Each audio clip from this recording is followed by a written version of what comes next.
chegaria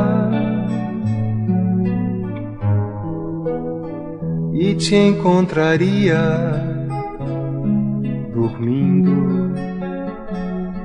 O lençol de seda pura envolvendo a pura seda da tua pele, e eu arderia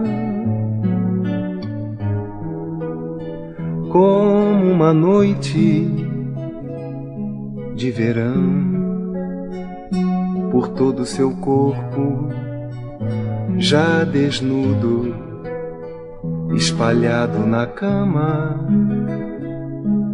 assim. E te faria transpirar. Você me buscaria, você me chamaria, mas é a tua mão e não a minha.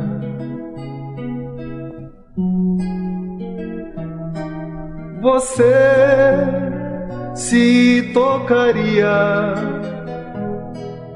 você se excitaria, mas é ilusão, é fantasia.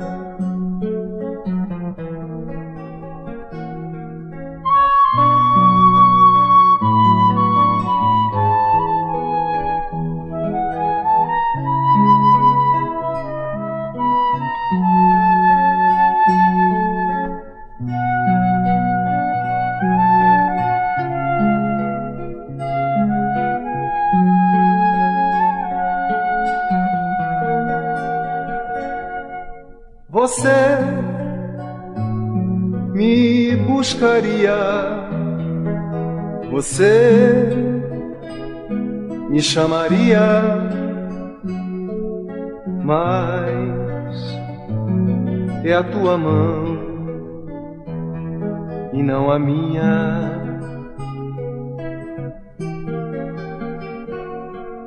Você se tocaria, você se excitaria, mas é ilusão, é fantasia.